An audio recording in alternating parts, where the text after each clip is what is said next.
On the CFE podcast, we talk to our CFE coaches and learn from them. We meet and learn about our CFE CrossFitters, and we talk to Glen Ed business leaders and learn from them. And sometimes Dallas and I challenge ourselves by throwing each other crazy scenarios. What would you do scenarios? And that's what we're doing in the podcast today. So for something fun and different, stick around. Welcome to the CrossFit Edwardsville Community Podcast, where we hear and learn from our coaches, CrossFitters, and Glen Ed community leaders. Now, here are your hosts, Dallas and Greg. What is up, everybody? Welcome to the CFE CrossFit Community Podcast. we're like 50 episodes in. Dallas. Sometimes you totally botch the intro, and it's all right. I'm so excited about the questions you've got for me today, G, that I totally botched the intro there, but you kind of covered it in the pre-roll where you said we do get to talk with our coaches, we get to talk with some of our CrossFitters, get to talk with our Glen Ed community leaders, but sometimes you and I just gab and you come across random weird scenarios and you get to ask me, Dallas, what would you do? So that's where we are today. We are on the episode What Would You Do Scenarios Part 2. And I find this sort of thing really fun, man. Yeah. I think anytime we talk, we have a good time, and especially when we get a chance to kind of test ourselves in our extemporaneous speaking and like just having fun, man. Just seeing where our minds take us when we give them the opportunity to play a little bit. Well, and so the whole idea here, I'm a little warm, so I'm taking off the hoodie. That's the whole right. idea when the mental engines get fired up, the body gets warm. That's too. Right. And I want to show off my non-tanned arms. Dude, you look more tanned than I do and more jacked today. Well, when you're limited to mostly upper body stuff during injury time, you got to be, you end up doing a lot of stuff with your arms and shoulders. So, so this is kind of a fun little thing. We've done this one other time, and you came at me with some stuff. And I believe at one point in the last episode, I mentioned a tinfoil hat. With finding out whether or not aliens are real. I'm hoping we're going to stay a little more grounded today, and that you're going to throw some stuff at me that is a little more. Don't bet on it, Dallas. Don't bet on it. All right, let's find out then. Ladies and gentlemen, here we are with What Would You Do Scenarios, round 2. Hit me with them, G. Round 2. So we're going to start off something a little bit more playful, a little bit more fun today. And the scenario for Dallas presently. Dallas, if you never had to sleep again, what would you do? If I never had to sleep, like it wasn't a physical requirement, right? Like God has changed the rules, and Dallas no longer needs to sleep in order to feel rested or restored, like a human again. Okay. Like basically, that need has been erased from your human template. Sure. And so now you're free to use your full 24 hours any way you damn well please. All right, I like this one. This actually brings up some odd emotions because part of me would still go, well, wait, I occasionally do want to just take a nap just to get away from people. Like on Sunday afternoons, I occasionally look at my kids and go, Daddy's going to nap, just to kind of get away. So I might still take advantage of that clause if I can. But the question, like you're saying, though, the first thing for you would be, you would like to still have the option to sleep, even if you don't have to. I think so. I think I would like the... I think there's something important. Escape. There's something to the escape, or to use the biblical term for it, resting, the Sabbath, just kind of taking that time. Here's where I think it would be really intriguing, because we all say to ourselves philosophically, "Oh, if I only had more hours in the day," right? And you get these entrepreneurs and these leaders who say, sleep is for suckers, or Elon Musk is known as saying that he works 18 hours a day most days and sleeps about 4 to 5. And then, I don't really know what that looks like. My concern would be that I would get addicted to activity. And so I think I would have an opportunity to engage in boundary practices that I do keep in mind now, in that I only have so many hours a day that I can most maximize my creativity, most maximize my productivity. So what would I do in the off time? I think I would have to pursue more hobbies, creative endeavors. more time with the family, I don't think I would want to fill it with more work hours. Right. That would be the temptation to think Yeah. more time, more success. But I don't think I'd want to do that. I think I would want to explore what success means more in the richness of extra time that I would feel I had. Well, you bring up an interesting point because, like, surely God, in His infinite wisdom, gave us the parameter of sleep requirement for a reason.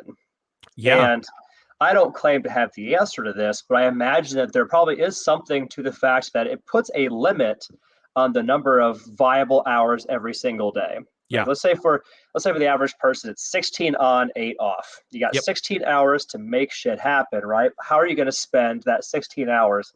And I would wager that if for any average person, if the need to sleep was magically erased, I don't see most people becoming necessarily more productive. No, I don't I think think a so lot either. of people may end up spending a lot more time on the cat videos because it probably, like, for That's most probably what I would people. do is I would start making cat videos for all the people who spent more time on them. Yeah, you capitalize, right? You I'd could be slap the some ads.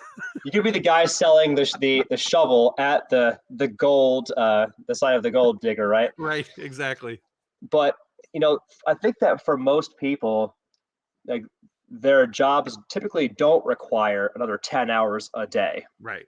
There's a lot of waste and inefficiency in what I see from most folks, myself included. I don't Yeah. I don't say this, from my high horse of judgment. There are ways I could be a lot more efficient during my work day as well.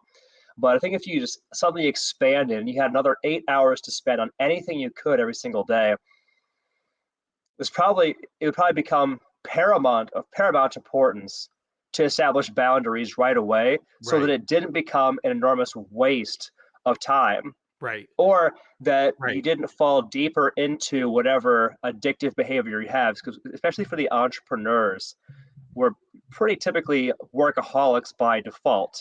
Yeah. And if I had magically 8 more hours every single day that I could spend on whatever, there is that temptation to say, I could get so far ahead of everybody who's not working that extra 8 hours. But the really rewarding Yeah. time would not be in work. The really rewarding time would be in other things. That's what I think. I think the temptation would be to tip the scales towards productivity. But even I saw something not too long ago. A study was done that even in a typical quote unquote 8 hour workday, the average person only does about 4.5 to 5 hours of actual productive work. So Right. what would we do with more things we love? Hopefully we would pursue the people we love, the hobbies we've been Right. wanting to take on, and not make it more about I hate to say it like this, not to make it more about some form of capitalist endeavor, the dark side of capitalism. Right. I would hope that Right. we would engage in the things that awaken our souls and refresh our souls. Yeah. Because if we're not getting refreshed because of sleep, hopefully we're doing something that refreshes us in another way. Yeah. I think that one way, if the need for sleep were erased, it would make my life easier in one important way. So, Yeah. this. I'm as morning person as it gets. I want to Yeah. get up early, get after it, be done, and then go to bed early. If I didn't have to go to bed early, it'd make my life substantially easier in one important way. My wife and my son are not morning people, not even Yeah. close. Like, Yep. they hit their stride in the evening. That 7 p.m. to midnight time window Yeah, is like, you could hang with them. it's peak time for them to have all the fun and play Yeah. the games and have the conversations and watch the show and Yep. binge watch the show. Like, that's when they love to do all that stuff.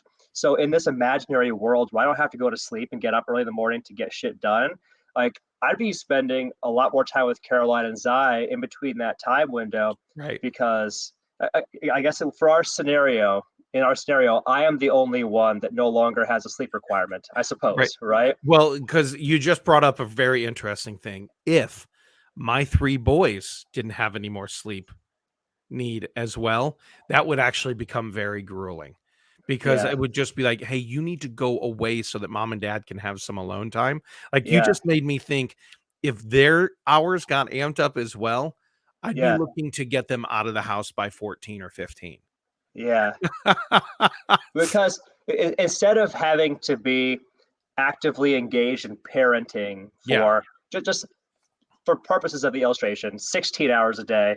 Now you have to be actively engaged in parenting for 24 hours a day. That's which brutal. For so many people, the 16 is enough. Especially for me as an introvert. So there's so many things. These scenario questions are always so fun. Yeah. If it were just me, I would have peak productivity while everybody was sleeping so that I could spend more quality time with them while they weren't. Yeah, I love that. So like I'd probably start my workday earlier, finish it earlier because again, in this scenario, I don't have to sleep, but they do. Right. So I would want to make the from the most time of the they got daylight home from hours. school. Yeah, like I would be with them from 3:30 or so until they went to bed at 9, and I wouldn't think anymore about, oh, I need to put in an extra 2 hours here because I would know I'd get that at 1 in the morning while everyone's out. Yeah. I would definitely need to, block out a bunch of hours for me just to go off on my own, just to reconnect with myself. Like that for me is the recharge time. Me alone in a cabin, me alone in the kitchen when everybody else is asleep, me having conversations with myself when nobody else is around, which like that is, as wild as it sounds, that's a big part of what recharges my soul. It helps me get my mind right so that I am a valuable and worthwhile person when I'm around my wife and my son. Because if I love them more than anything, but I will say if I spend the entire weekend hanging out with them, by Monday morning, I'm useless. Like I am useless. There's no resilience juice left in this thing. Absolutely. You know what I mean? Absolutely. Well, that's an interesting one. So if you're listening to this, let us know in the comments or in the chat, what would you do if you never had to sleep again? Would you finally make it through that TV series? Would you add some productivity? Would you pick up a hobby? Let us know what you would do. Or would you just simply have more time to study and rest and have that alone time? Would love to hear it. Hit me with your next one, G. So the next scenario is, what would you do if you could only eat one food for the rest of your life? Only eat one food for the rest of your life. All right. So you know me well enough to know what my answer probably is pretty quickly. It's either Mexican or it's wings. Fajitas.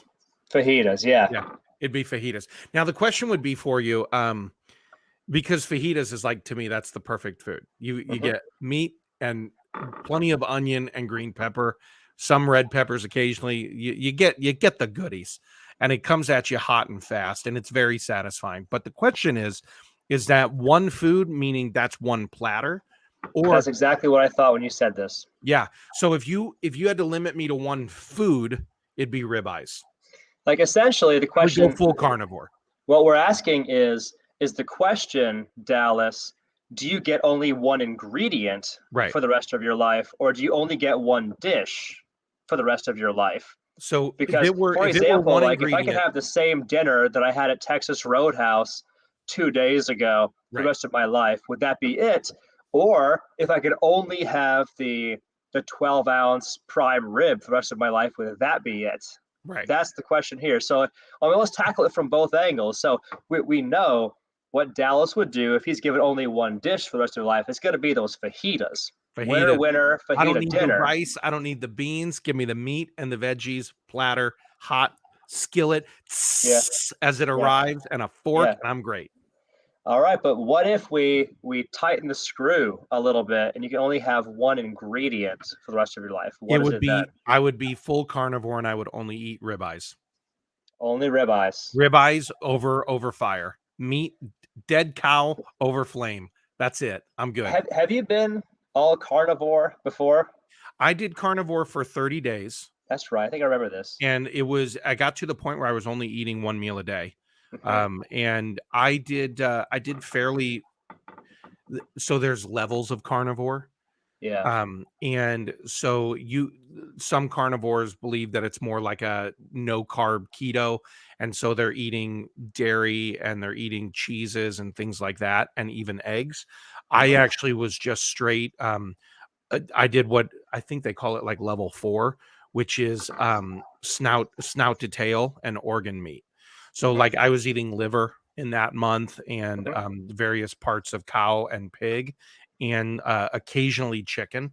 But I think I only ate chicken maybe 3 times that month. But it was basically a steak or liver almost all month. And I actually, about a week and a half into it, I fell in love with it Yeah. because it was so stupid simple. Yeah. Oh, I bet. So easy. It's so easy, and A caveman could do it. it's so easy a caveman can do it, Geico. By the time dinner came around, because it was just an OMAD, and it was about 12 to 14 ounces of just ribeye. Again, ribeye was the main one. Um, it tasted so good, and it was just salt and pepper. That's all I put on it ever either. And I actually there was the first couple of weeks, everybody, you kind of clean out a little bit. I'll say it like that. That was my chief concern for you when you said that one thing would be ribeyes. I'm like, feel for Dallas and all the times you'd be spending in the bathroom. It was about 9 or 10 days of that. After every meal, it was just like, hey, the next hour and a half, I need to be nearby a toilet. But Yeah. then after that, it was great, and I had a really cool energy. Now, could I do that more than 30 days? I don't know. By the end of the 30 days, I was, you know, but if I had to go that route, I'd want to eat something that had high levels of protein and fat in it so that I Yeah. could have that. I believe we say this word differently. I would say satiety, Yeah. but you say Satiety. satiety. So you say tomato, Satiety. I say tomato. That would not be the fruit that I would pick. Um, but I would be satiated Right. with I think ribeyes. I think that you would miss all the veggies too much after a minute. I think you'd miss anything. Like Yeah. if you could only eat your nighttime chili for the Yeah. rest of your life, wouldn't you miss the vegetables too and the It, eggs it and would the take less than 24 hours. I would miss it literally the very first right. day of this. I'd miss my breakfast the very first day that I didn't have it. Now you Absolutely. could kamikaze it and you could say if I only was forced to only eat one food for the rest of my life, I'm going to eat the fattiest, most saturated processed food to end it quickly.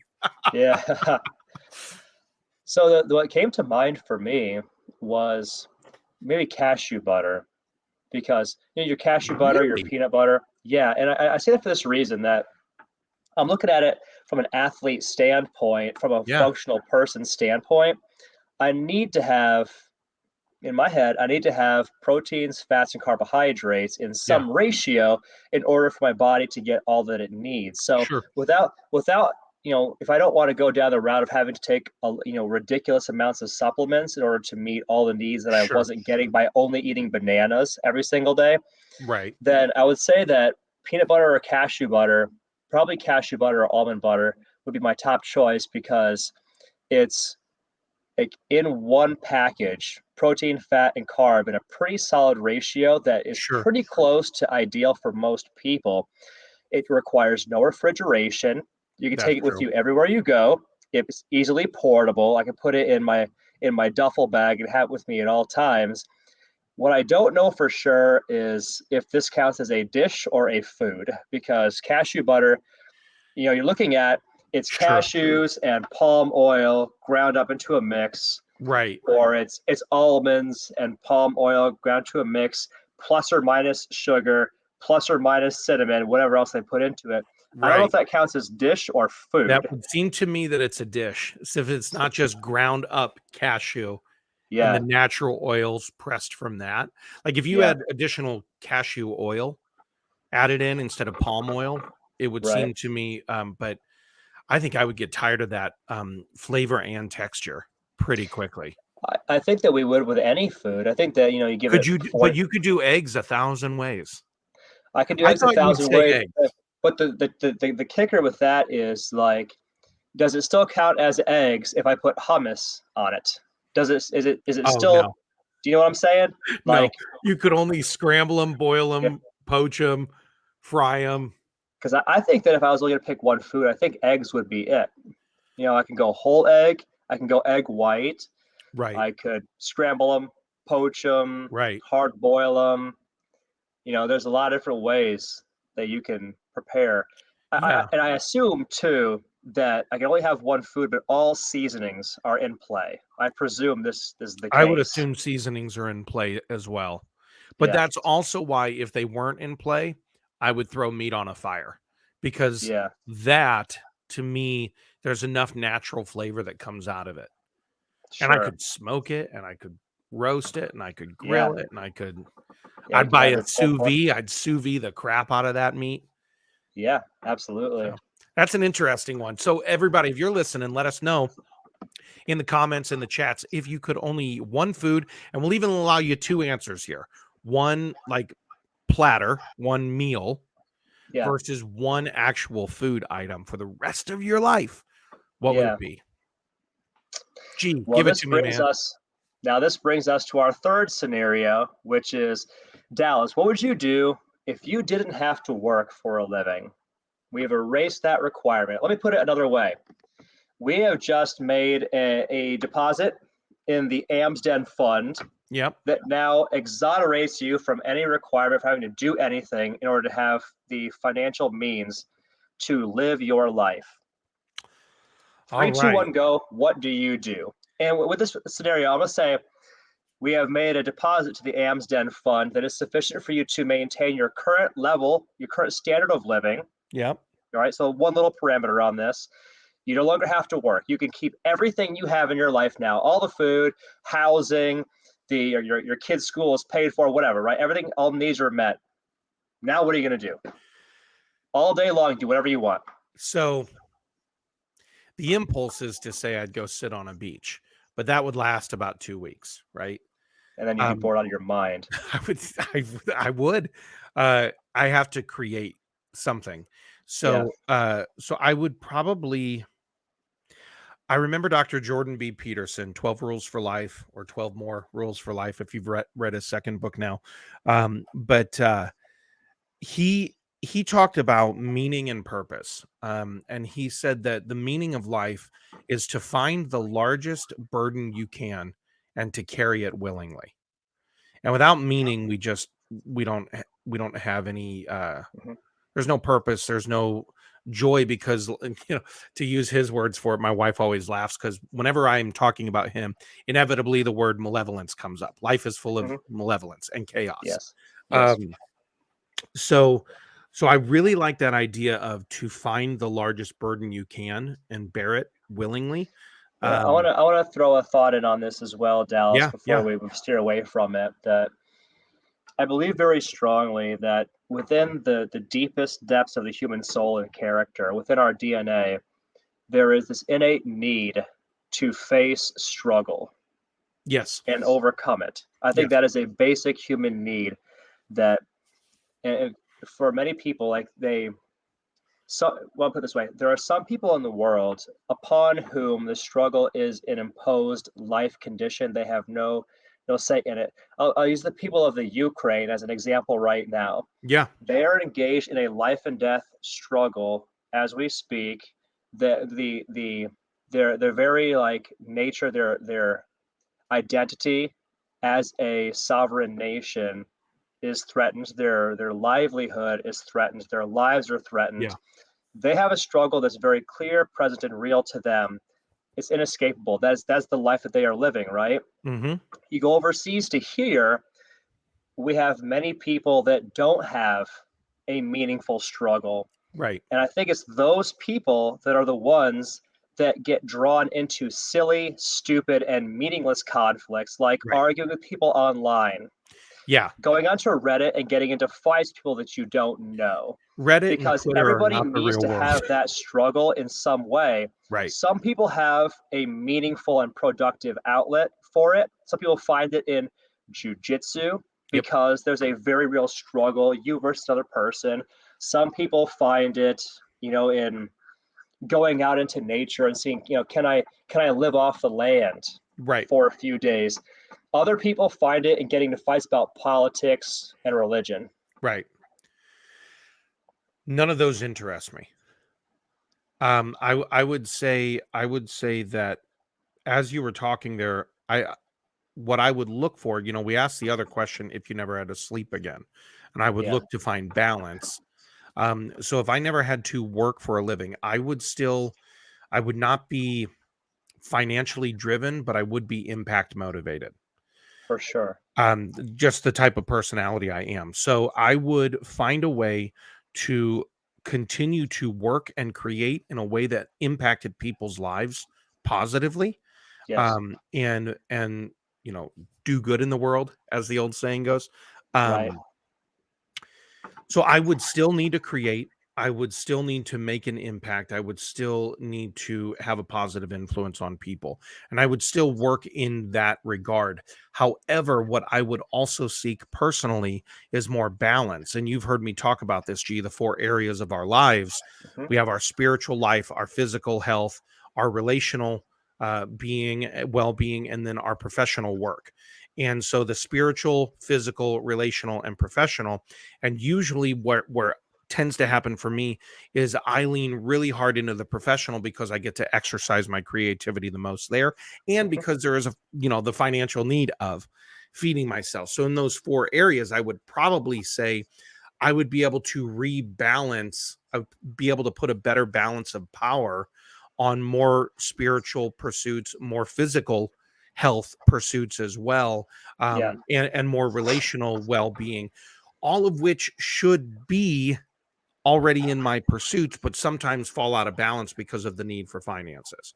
So Well, there's I would try and find a way to balance the scales a little bit. so both for the question about sleep and the question about being able to not have to work. A lot of this ends up coming back to the idea of having enough self-discipline Yeah, to allocate what you do have intelligently, thoughtfully, based on priorities, right? yeah, So I would yeah, wager that for most people, probably for us, if we're honest, like if all of a sudden the chains are taken off, we don't have to sleep, we don't have to work, it'd be very easy for us to, it would magnify all of our flaws. yep, Like the workaholic side of us gets dialed up another 3 notches, and right, now our spouses are even more tense with us because they're not seeing us often yep, enough, yep, right? For example, like it would magnify our strengths, and it would also magnify our weaknesses, because we'd kick twice as much ass at work. But if we didn't immediately put, and maybe that's what God is doing in all of his infinite wisdom, is like he gave us this need for sleep because it forces you to choose priorities during yeah, the day, and it forces you to make choices. yep, Like, what do you do, what do you not do? I love to think in this scenario that if I did not have to work, what you're describing is exactly what I would do. I would try to find a way to contribute to the benefit and the blessing of others. That would become I mean, in a lot of ways, that's exactly what I do in my life now. And I hmm, think I would still do my CrossFit workouts. I would still take my wife on a date every 2 weeks. I would still go out with my son every Thursday to spend a whole day together. I would still do jujitsu. I would still get up in the morning and pray. I would still do my meditation. I would yep, still do some variation of the podcast. You right, know, I'd find interesting people like Dallas Amsden and Jake Seabach and whoever else that yeah, I would do a podcast where we shared the knowledge and the experience that we had to make somebody's life better.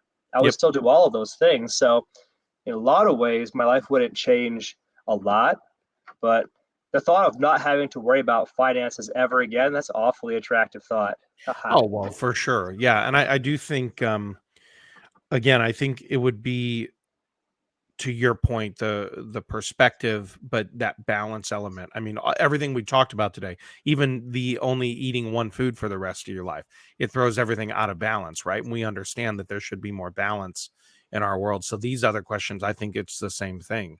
Um, Sure. I probably would take those first couple of weeks and just be like, hey, let's go on a vacation to Fiji for a while and not think about it.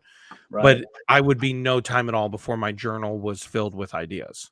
For sure. So And anyway. that's where you'd go. You go to Fiji. Oh, yeah.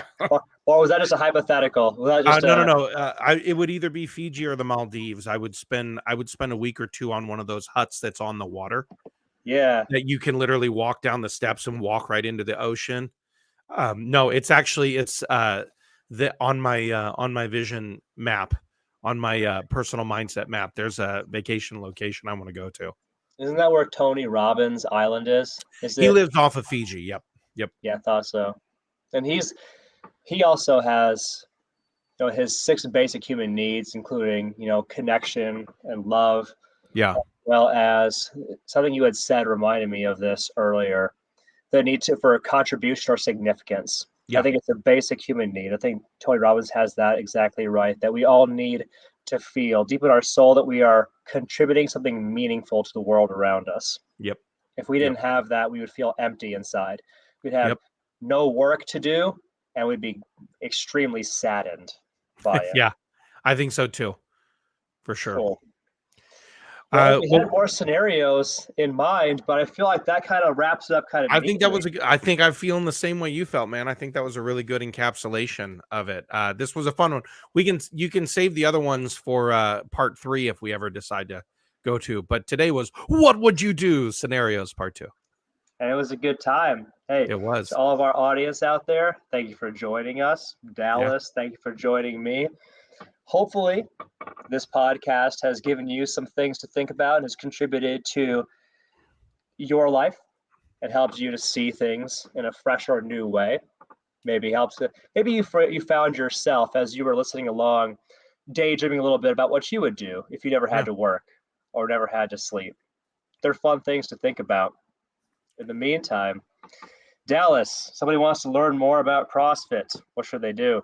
Well, yeah, and hit us up with your answers on these questions on the socials. So if you never had to sleep again, if you could only eat one food for the rest of your life, or if you didn't have to work for a living ever again, let us know on our social at CrossFit Edwardsville, Facebook, Instagram, the Twitter, although we all know it's not the real world, or TikTok. You can follow us there as well. But yeah, let us know what you would do on those, or if you want to check out more information about us, throw us into Google and look at CrossFit Edwardsville, read some of our reviews from our current and past clients, and then also when the time is right, go to CrossFitEdwardsville.com and find out more about us. You can download some e-guides there, or the most important step is take your next step in your fitness journey and in your health journey so that you can look better, feel better, and perform better by simply booking a no sweat conversation with one of our coaches. And again, that is at CrossFit Edwardsville.